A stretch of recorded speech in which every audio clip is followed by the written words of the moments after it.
Olá, está no ar mais um Conexão Ciência. No programa de hoje eu converso com o pesquisador da Embrapa, Alexandre Nepomuceno. Obrigada pela presença, Alexandre. Muito obrigado, vai ser um prazer participar aqui do programa. Hoje vamos conhecer o sistema CRISPR, uma tecnologia de edição de genoma. Não saia daí, o Conexão Ciência já está no ar.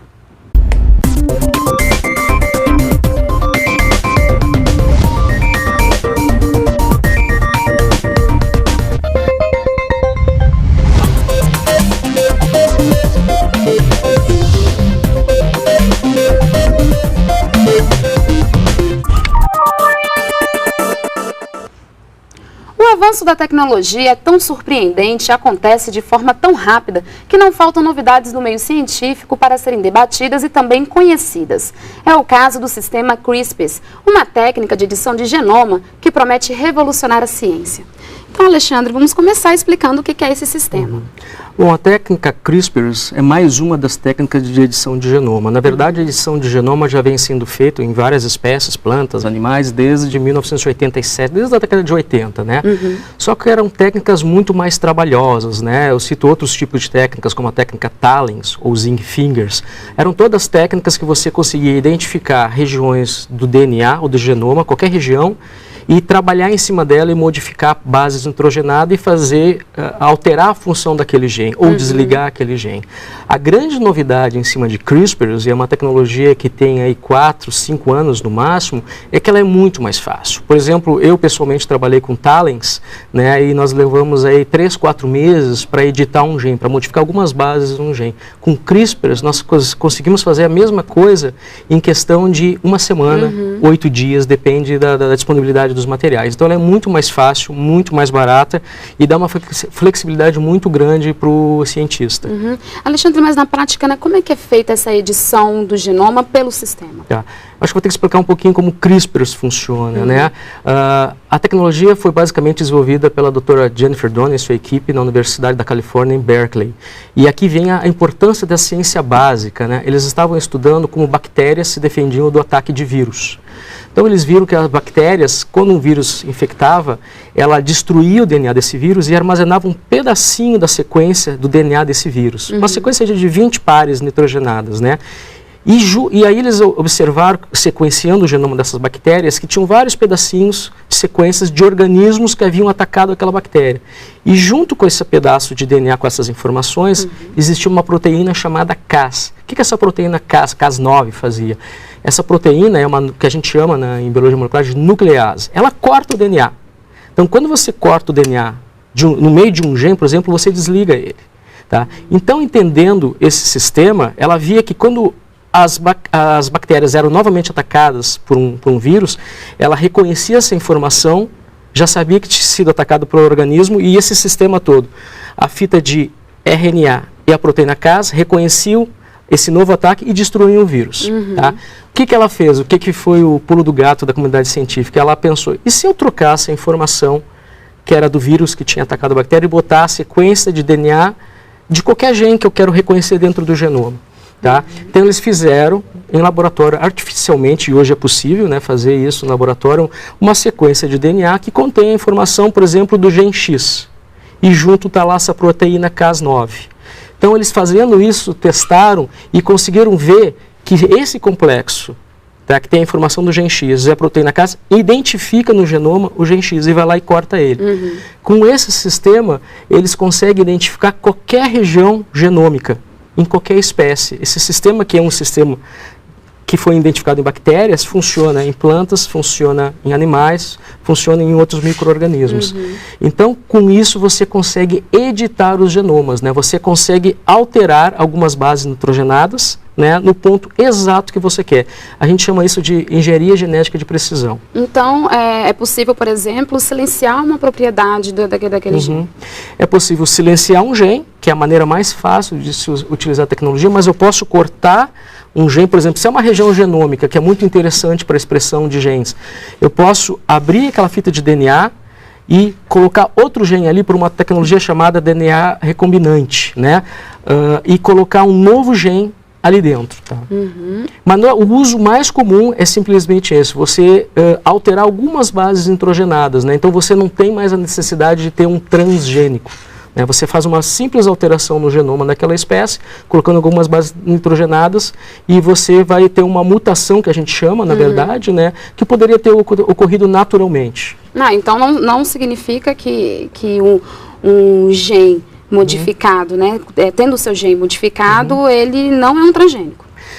É outro ganho dessa tecnologia. Por exemplo, a soja aí, resistente ao herbicida glifosato, a mais famosa, né? Como é que ela foi feita? Você pegou um gene inteiro da bactéria e se introduziu no DNA da soja e fez a soja resistente. Então, o DNA inteiro veio da bactéria, certo? Por isso, um transgênico. Esse gene, a própria soja já tinha, só que com pequenas modificações que não davam o efeito, por exemplo, de resistência ao herbicida glifosato. Com essa tecnologia CRISPR, você consegue ir no gene nativo da soja e modificá-lo, algumas bases nitrogenadas, para fazer ele ter o mesmo efeito de resistência ao herbicida glifosato. Ou seja, você não tem o transgênico, você não trouxe o gene inteiro de um outro organismo, né? Então, por isso, nesse caso, né, você diz que é uma planta não transgênica, até porque essa mutação que você induziu pontualmente poderia ter ocorrido naturalmente. Só que naturalmente levaria muito tempo. Muito mais tempo, talvez milhares de anos ou milhões de anos, né? Mas a comunidade científica, conhecendo os efeitos que tem em cima da alteração daquele gene, você consegue pontualmente mudar ele, fazer ele funcionar da maneira que você quer. Por exemplo, como esse exemplo de fazer ele ficar resistente ao herbicida glifosato. E quando é que essa técnica começou a ser utilizada? Ela tem basicamente em torno aí de 4, 5 anos, né? Primeiro se identificou esse mecanismo de defesa das bactérias, né? Tipo um sistema imunológico de bactérias, mas o grande boom se deu há 2, 3 anos, quando se teve essa ideia. Isso eu substitui aquela informação que era do patógeno, né? E botar a sequência do gene que eu quero modificar. Então, a partir aí de 2014, 2015, você viu um número enorme de artigos científicos sendo divulgados aí na literatura científica utilizando essa tecnologia. Já existem nos Estados Unidos, né, produtos liberados comercialmente usando essa tecnologia, né? É um milho que foi alterada a rota metabólica de produção de amilose, tá? Para se aumentar o teor de amilopectinas. Deixa eu explicar. Na semente de milho, o amido, ele é composto principalmente por amilopectinas, 75%, e 25% amilose. Muitas pessoas não sabem, mas o amido de milho é usado para fazer várias coisas, não é só para dar para o frango, é usado para fazer papel, é usado para fazer alguns produtos da indústria alimentícia. E esse teor de amilopectina, tá, ele atrapalha, aumenta os custos, né? Então, o que os cientistas nos Estados Unidos fizeram? Usando a tecnologia CRISPR, eles desligaram a rota metabólica, desligaram o gene responsável para a produção de amilopectina, e agora você tem um milho que é 100% amilose, né? Amilopectina, desculpe, né? Você desligou a amilose, você tem 100% de amilopectina, e o Departamento de Agricultura americano considerou isso uma planta que normal, como se tivesse ocorrido uma mutação natural. E é uma técnica mais segura, por exemplo, do que a transgenia? Ela é muito mais precisa, né? A transgenia também é segura, né? Nunca se estudou tanto as plantas, né?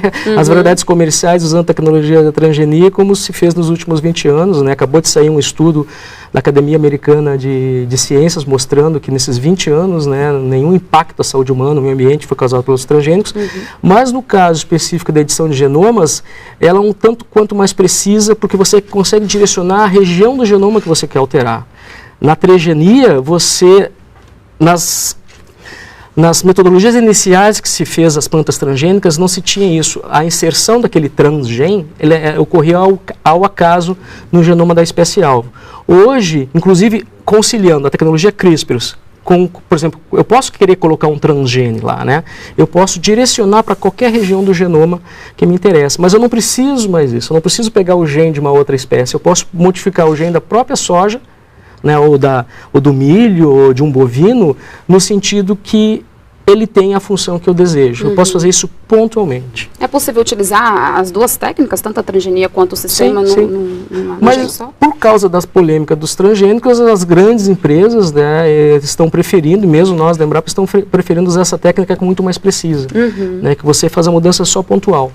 Nós estamos falando da área da agricultura, né, Alexandre? Mas esse sistema ele também ele tem aplicação em outras áreas? Sim, a área que mais avança é justamente na área médica, né? Estão sendo investidos bilhões de dólares para utilizar essas tecnologias, né, na cura, por exemplo, de doenças genéticas, né. Isso já está sendo feito a nível de células em laboratório, né, não existe nenhum ser vivo ainda modificado com esse tipo de tecnologia, mas, por exemplo, se você identifica em algumas células uma mutação num gene que pode causar o câncer de seio, por exemplo, o BRC, que foi identificado, que é o gene responsável, quando ele tem uma mutação, ele é responsável por causar câncer, né, na maioria das mulheres que tem essa doença. Você, com esse tipo de técnica, você poderia corrigir essa mutação que ocorreu naturalmente e fazer o gene voltar à sua forma natural, que esse gene, na verdade, ele tem uma função de corrigir defeitos da célula. Quando ocorre uma mutação, ele para de funcionar, acontece o câncer do seio. Então, em teoria, porque isso está sendo feito só a nível de laboratório, você poderia modificar e corrigir novamente esse gene. Isso vale para qualquer doença genética. Então, qual é o tipo de impacto, né, que esse sistema ele pode causar na área da pesquisa como um todo? O impacto é enorme, né? Porque hoje existe uma corrida muito grande em você sequenciar o genoma de todas as espécies. A gente vive uma revolução genética silenciosa. Vou te dar um exemplo. O genoma humano foi sequenciado foi entregue o primeiro sequenciamento do genoma em 2010. Tá? Se levou em torno de 10 anos para sequenciar o genoma, com as ferramentas de sequenciamento e as técnicas de sequenciamento da época. Né? Hoje, esse mesmo genoma humano nós conseguimos sequenciar em 4 horas. O genoma da soja levou 6 anos para ser sequenciado. Hoje, o mesmo genoma da soja eu consigo sequenciar em questão de 2 horas, 3 horas, dependendo do equipamento e das técnicas que eu utilizo. Então, você começa a armazenar informação genética, sabe todos os genes, como eles funcionam, né, em todas as espécies. Então, existe uma corrida no mundo, países como a China, Estados Unidos, Japão, estão sequenciando todas as espécies que eles conseguem sequenciar para armazenar essa informação. Por que ela é importante? Porque a partir do momento que eu conheço os genes presentes naquela espécie, como eles funcionam, eu posso usar técnicas como CRISPRs, né, o TALENs, o Zinfir, para modificar esses genes, para ajudar na correção de problemas na agricultura, por exemplo, ou mesmo para agregar valor.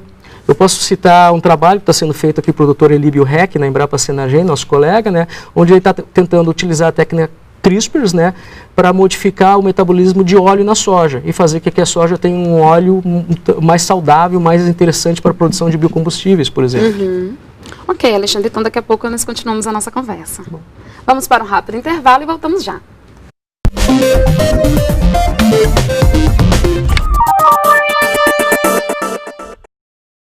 Estamos de volta com o Conexão Ciência. Hoje eu converso com o pesquisador da Embrapa, Alexandre Nepomuceno, sobre técnica de edição de genoma. Alexandre, você citou, né, alguns exemplos nos Estados Unidos, até que já foram aprovados, que tiveram espécies, né, que tiveram o genoma editado por meio do sistema CRISPR. Aqui no Brasil nós temos algum exemplo? A nível comercial não, só a nível de pesquisa. Nós temos na Embrapa vários grupos, né, Embrapa Agroenergia, na Embrapa Milho e Sorgo, a própria Embrapa Soja, a Embrapa Senagem. Nós estamos pesquisadores utilizando essas tecnologias, otimizando essas tecnologias para funcionar nas culturas que nós trabalhamos, né. A Embrapa Gado de Leite também está trabalhando com isso, na edição de genomas de vacas leiteiras, né. E nós, é um momento, como são tecnologias bastante recentes, nós vivemos um momento de formação de massa crítica. Apesar de nós termos cientistas já aptos a fazer a tecnologia funcionar, nós estamos no momento de que outros grupos de pesquisa da empresa também comecem a tomar par dessa tecnologia e comecem a utilizar nos seus programas de pesquisa. E qual tem sido, então, a estratégia que a empresa está utilizando, né, para estudar e se aprofundar mais no nós já tivemos algumas reuniões, uma inclusive conduzida pelo presidente Maurício Lopes, né, onde nós discutimos o estado da arte fora da empresa e dentro da empresa, né, e discutimos quais são as melhores estratégias de trabalho, né, no termo de unir esforços e otimizar recursos, né, para atingir os objetivos que nós temos especificamente em cada situação dentro da empresa. E quais as espécies, né, que são focos, né, do trabalho da Embrapa? Hoje, principalmente milho, né, soja, cana-de-açúcar, algodão, né, nós temos colegas trabalhando. Na parte de bovinos, nós temos colegas trabalhando na parte de alteração do leite, né, para fazer que substâncias alergênicas que possuem leite sejam desligadas utilizando essa tecnologia CRISPR. Tá? Mas nós estamos organizando provavelmente um projeto especial onde vários desses grupos estarão trabalhando em conjunto. Alexandre, você falou dos Estados Unidos e do Brasil, né? E como é que está o uso dessa tecnologia no restante do mundo? Olha, os chineses são os que mais publicam utilizando essa tecnologia, né? Na área animal, principalmente. A gente sabe que na Europa, principalmente a Alemanha, a França, a Inglaterra, tem grupos fortes trabalhando, né, no desenvolvimento dessa tecnologia. Na América do Sul ainda... De novo, por ser uma tecnologia muito recente, nós temos poucos grupos, né? Na Argentina eu conheço somente um grupo que está trabalhando com a tecnologia, provavelmente existem mais, e praticamente no Uruguai, no Chile, não tem pessoas trabalhando ainda com a tecnologia. Aqui no Brasil já existem muitos cientistas que já têm o domínio dessa técnica? Eu acredito, não posso falar por toda a comunidade científica, mas eu acredito que hoje a Embrapa está liderando nesse sentido de pessoas que já tiveram treinamento, já estão usando seus laboratórios, mas certamente algumas universidades, né, eu sei que a USP possui alguns grupos trabalhando, tentando introduzir a tecnologia nos seus laboratórios, né, mas como eu disse, a tecnologia CRISPR especificamente ela é muito recente, né, existem a tecnologia Zinc Fingers e a Talens que já vem lá de 10 anos atrás, 8 anos atrás, que já haviam sido implementadas em alguns laboratórios. Inclusive nós, na Embrapa, também trabalhamos com a tecnologia Talens. Você falou que o custo é bem mais barato, né? Você tem ideia de quanto que custa uma tecnologia dessa? É difícil de falar, porque a tecnologia CRISPR ela não é uma coisa única, você pode usar ela de vários formatos. Mas só para te dar um exemplo, para desligar um gene, nós estamos aí trabalhando numa construção gênica, isso vai nos custar em torno de 400 euros. Isso vai ser em torno de R$1.800, R$1.900 para desligar um gene utilizando esse tipo de tecnologia.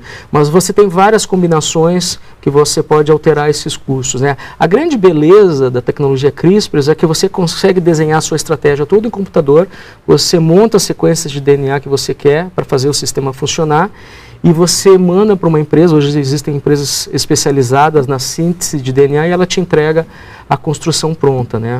Rapidamente e num custo barato. As outras técnicas que eu citei é muito complexo. Você ficava meses no laboratório pipetando e montando todos os pedaços para fazer o reconhecimento daquela fita de DNA que você quer desligar ou que você quer alterar. Consequentemente, o custo também era bem maior. O custo era maior. E nas universidades, né? Como é que está o andamento da pesquisa com o CRISPR nas universidades? Eu sei que a Federal do Rio Grande do Sul, a Exalc, algumas universidades, alguns departamentos da USP estão trabalhando tanto na área humana, na área animal e na área vegetal.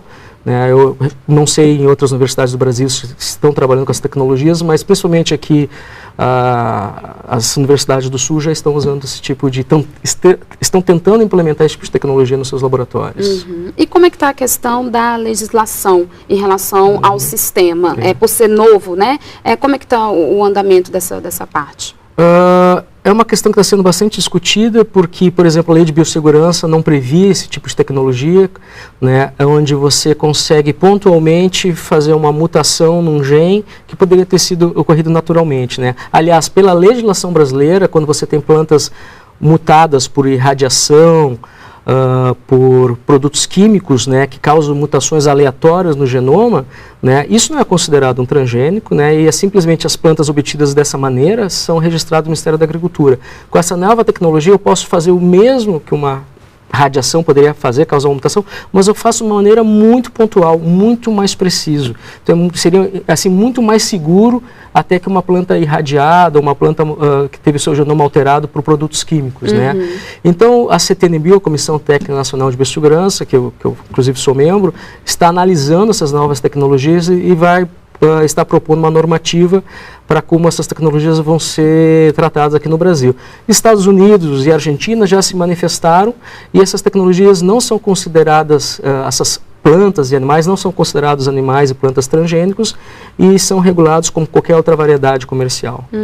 E que tipo de problemas e desafios, né, que esse sistema, essa tecnologia vai poder ajudar, por exemplo, na área da agricultura? Olha, são muitos os usos, né? Por exemplo, nós na Embrapa Soja identificamos alguns genes que nós sabemos que são responsáveis para fazer as plantas mais sensíveis ao déficit hídrico, à seca, né? Nós estamos utilizando a tecnologia CRISPR para tentar desligar esses genes e fazer com que essas plantas se tornem mais tolerantes à falta de água, ao déficit hídrico, né? Você pode trabalhar com a tecnologia, por exemplo, no caso do milho, como eu já dei o exemplo de um milho que foi liberado comercialmente nos Estados Unidos, com mais amilopectina, para fazer um milho mais interessante à indústria. Existe uma proteína no leite, que em torno de 3 pessoas que bebem leite, né, são alérgicas a essa proteína. Então, colegas da Embrapa Gado de Leite estão começando a utilizar a tecnologia CRISPR para desligar esse gene no metabolismo do leite, né, para que esse leite não tenha essa proteína. Isso também já está sendo feito em outros países nessa mesma linha. Então são vários os usos, né, o potencial de você pontualmente modificar o genoma na maneira que você quer, abre uma janela tremenda de possibilidades, né, para resolver problemas, né, doenças genéticas, por exemplo, em humanos, né, aumentar a tolerância seca em plantas, ou para agregar valor em produtos agrícolas, né. Um exemplo é esse do milho com maior teor de amilopectinas, que é mais interessante para alguns nichos de mercado que, por exemplo, usam milho para produção de produtos para a indústria, como papel. Além da agricultura e da medicina, por exemplo, existem outras áreas que a aplicação do sistema CRISPR também vai ser fundamental, importante? Basicamente, a agricultura e a medicina, né? E aí a agricultura envolve toda a parte animal, toda a parte de plantas, né? E na indústria, né? A indústria, produção, micro-organismos que são utilizados para a produção de fármacos, por exemplo, você pode usar todas essas tecnologias para fazer alterações no genoma desses micro-organismos, leveduras, bactérias, né, etc., para que eles funcionem de maneira mais eficiente na produção dessas substâncias de interesse farmacológico. E na área de energia, a tecnologia também tem aplicação? Nós temos alguns trabalhos sendo feitos com leveduras para aumentar a eficiência de produção de álcool, por exemplo, né, utilizando essas tecnologias de edição de genomas que são muito mais, de novo, muito mais precisas e pontuais do que se vinha fazendo antes, né, que era mais tentativa e erro, né? Então realmente uma revolução. A tecnologia CRISPR, como eu disse no início, provavelmente o grupo que desenvolveu isso vai ganhar o prêmio Nobel, né? Mas ao mesmo tempo ela começa a levantar outros tipos de questionamentos, né? De como se utilizar isso da melhor forma possível. Né? Haveria então algum problema, algum entrave relacionado ao sistema? Toda ferramenta, ela pode ser usada para o bem e para o mal, né? E eu posso corrigir uma doença genética utilizando essa tecnologia, né? Mas eu posso, de repente, desenvolver algum tipo de problema se eu não fizer isso da forma correta, né? Por isso que todas as tecnologias, principalmente aqui no Brasil, elas têm que passar por um comitê de análise, né, de biossegurança, e cada instituição que trabalha com esse tipo de tecnologia tem que ter comitês de ética para analisar os objetivos finais do uso dessas tecnologias, né? Mas é inegável que ela tem um potencial tremendo para resolver uma série de problemas aí da humanidade. Né? E existe alguma previsão, Alexandre, de quando, por exemplo, aqui no Brasil nós vamos ter alguma espécie, na área da agricultura, né, que terá o genoma modificado por meio do sistema CRISPR? As empresas de pesquisa brasileiras, universidades, como eu falei, várias estão trabalhando, utilizando esse tipo de tecnologia. É difícil dizer uma janela de quanto você terá produtos comerciais sendo levados ao mercado, mas nós sabemos que várias empresas multinacionais que já vêm desenvolvendo essa tecnologia nos seus países estão aguardando a posição do Brasil com relação a como se encaixa as novas tecnologias na lei de biossegurança brasileira, né? E como são técnicas bastante precisas, né, e muito mais seguras, né, a tendência nossa é considerar que são tecnologias realmente que podem ser registradas como qualquer outra variedade comercial. Alexandre, então é possível dizer que essa tecnologia já é uma realidade, né? E também que está já revolucionando a ciência? Com certeza, já na área da agricultura já existem produtos comerciais colocados no mercado. Eu citei o exemplo do milho, mas também tem um cogumelo. O cogumelo é branquinho, né, e com o tempo ele vai escurecendo. São substâncias fenólicas que são produzidas, né, e perde o valor econômico, né. Então, usando a tecnologia CRISPR, nos Estados Unidos, uma empresa desligou um dos genes que produz essas substâncias fenólicas e aquele cogumelo fica com mais tempo na prateleira. Isso foi liberado comercialmente nos Estados Unidos como uma variedade de cogumelo normal. Eu acredito que os avanços na agricultura nós veremos de uma forma mais rápida, né? Por questões óbvias, né? A área médica talvez demore um pouco mais, mas as empresas que estão envolvidas no desenvolvimento de fármacos, principalmente, estão investindo muitos recursos para utilizar essa tecnologia na correção de várias situações, principalmente doenças genéticas, né? Então a gente espera que nos próximos 5, 10, 20 anos, é difícil precisar, você vai ter uma série de soluções na medicina baseadas nesse tipo de tecnologia. Na agricultura ainda mais rápido, né? E na agricultura, com certeza, nós já estamos vendo, já estão saindo produtos no mercado americano, né? No mercado europeu. Foi submetido também uma planta com esse tipo de tecnologia na Alemanha, a gente não sabe como é que vai ser a decisão ainda. Na Argentina já foi liberado um milho usando esse tipo de tecnologia também. Então já está ocorrendo, né? Ok, Alexandre, então eu desejo sucesso no trabalho com essa nova tecnologia e muito obrigada pela entrevista. Eu que agradeço a oportunidade. Obrigado. E o Conexão Ciência termina aqui. Confira os dias e horários das reprises na página da EBC ou da Embrapa na internet. O programa também está disponível no canal da NBR no YouTube. Obrigada pela companhia e até a próxima semana.